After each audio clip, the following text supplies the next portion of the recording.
When the European first came here, Columbus, we could drink out of any river. If the Europeans had lived the Indian way when they came, we'd still be drinking out of water because the water is sacred. The air is sacred.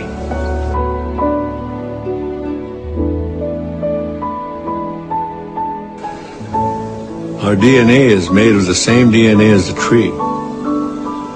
The tree breathes what we exhale.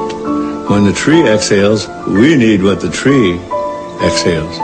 So we have a common destiny with the tree.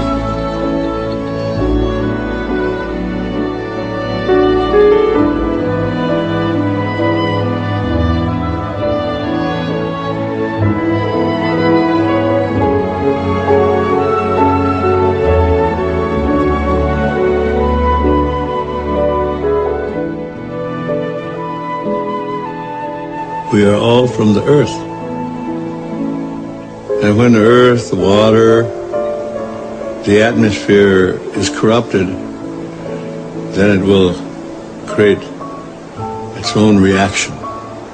Mother is reacting.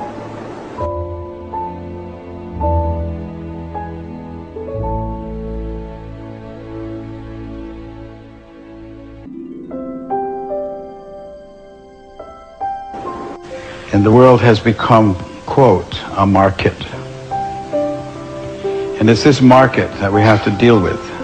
And it's this idea of boundless and endless resources.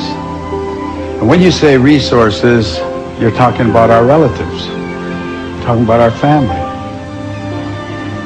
Fish are our family. It's not a resource, it's a family. It requires all the respect.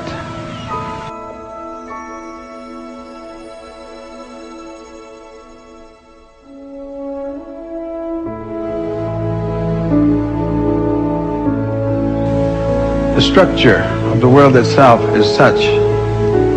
It functions on natural law, and the natural law is a powerful regenerative process. There's a process of regeneration that continues and grows and is endless. It's absolutely endless if everyone agrees to the law and follows the law. But if you challenge the law, and you think you're going to change the law, then you're bound to failure. And in that failure will be a lot of pain, because the natural law has no mercy. It is only the law. The earth is all-powerful. It wasn't made here for human beings. He said we're part of it. But we don't have to be here because the earth has its own process. And if it becomes to the point where you destroy yourself as human beings and you destroy life and finally leave this earth, the earth's not going to disappear. There's not going to be an end of the world. That's really a very interesting concept to us. No, the world won't end. People's life on it will. So it's not the end of the world you're talking about, it's the end of us. And the world, no matter what damage you think you've done to it, will regenerate, will regreen, will redo everything that was here at one time, except there won't be any people. Because it's got all the time in the world.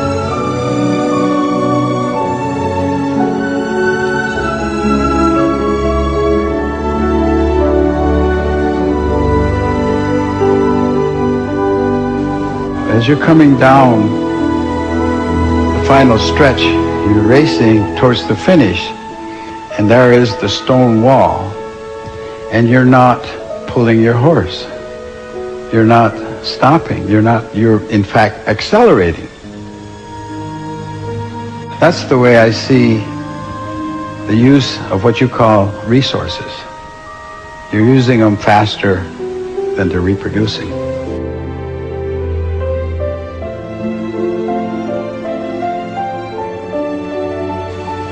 and you're headed towards that disaster, and none of you are pulling your horse.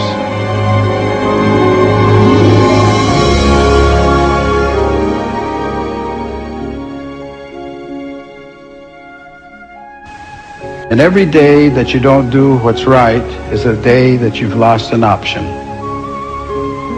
And you're losing your options every day. No tree grows by itself. A tree is a community. Certain trees, certain plants will gather around certain trees, and certain medicines will gather around those certain plants. So that if you kill all the trees, if you cut all the trees, then you're destroying the community. You're not just destroying a tree, you're destroying a whole community that surrounds it and thrives on it, and that may be very important medicine for people or for animals. So you've lost the community, and if you clear cut, which is what's happening in America and Canada a great deal these days, and I guess around the world, then you are really a very destructive force. And simply replanting trees is not replanting community. You lost a lot in the process. If you don't understand that, you will. And that understanding comes in a very difficult manner. That of the 100 dominant economic units in the world today, 100 largest economic units, and that's the word they used, was units. 49 are countries and 51 are corporations. Now, you digest that for a second. What does that mean? It means that corporations are the driving force of decision-making today.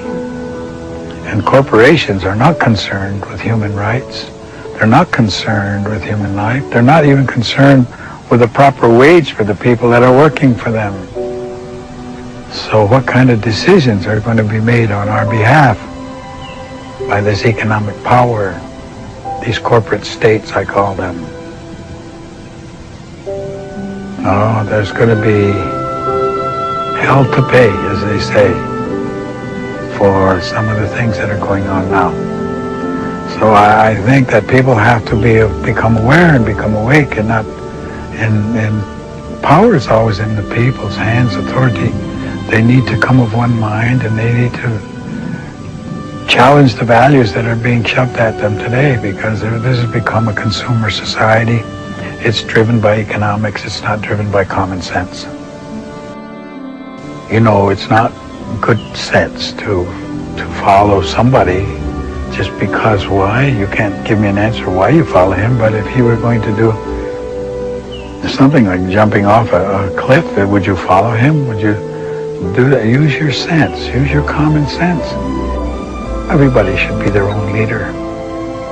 In other words, do your thinking for yourself.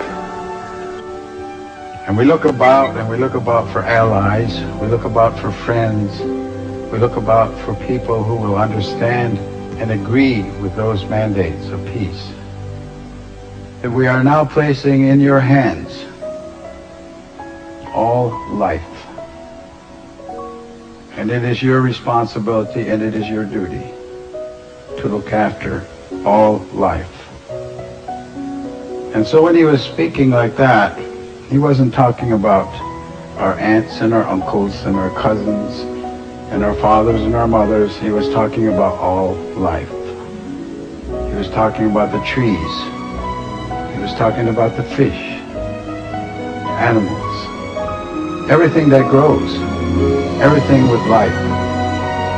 Because it is a family.